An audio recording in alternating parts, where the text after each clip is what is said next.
Hey, Bruce here, the 5-Minute Handyman. I wanted to explain a little bit about modified versus unmodified thin set for tile installation and when you would use each of those types. So let's take a look at some of the hardware and we'll talk about it. Love to have you subscribe to my channel. You can see all types of home improvement projects and how-tos and also handyman activities as well. So let's take a look at our bags of thin set and let's talk about what they do. I've got two different types of thin set here. This one is a modified and this is unmodified. Now, depending on what you want to do and what kind of tiles you're going to be installing, you will determine which product you're going to use.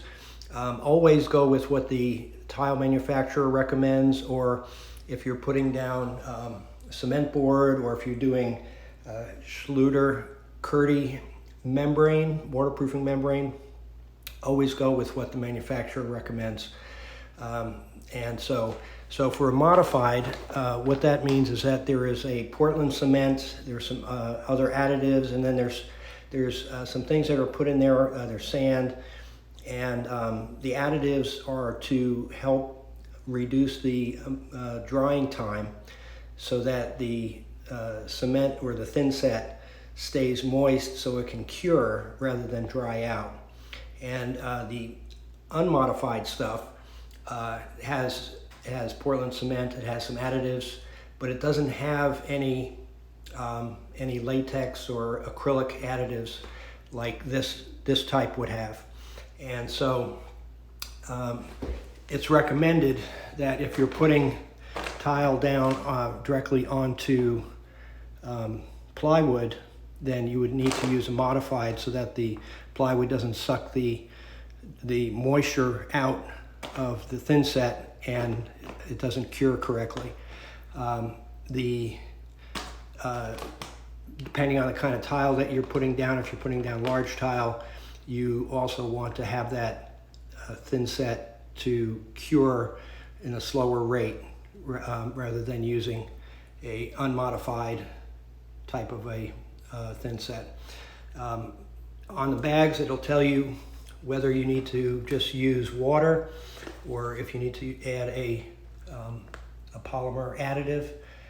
So, depending on what you're putting down. So if you're doing cement board, again, because it is on plywood, you want to have it modified. So this is going to modify it. And plywood would be the same thing. Natural stone, porcelain tile. So those would be the cases where you would want to use a modified thin set. If you're just doing concrete masonry installations, cement mortar beds, self-levelers, then ceramic tile, quarry tile, those kind of things, you would just go with a water adding into this. Now I'm doing a shower area here and I've got gypsum wallboard, sheetrock, and what it recommends, what the Schluter system recommends, is that when I put on this Kerdi waterproofing membrane, it says make sure that you use an unmodified thin set, and so that's what I'm going to do.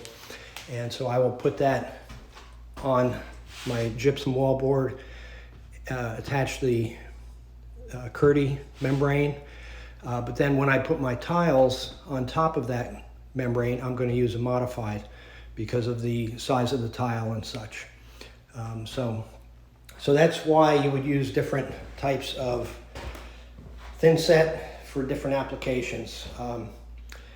These two just happen to be different brands, but if I do a modified polymer additive, which comes in a big jug, and I add it instead of using water, it performs very similar to the way the modified would over here. So hope that's helpful, and love to have you subscribe to my channel, and if you have any comments, please leave them below. Thanks.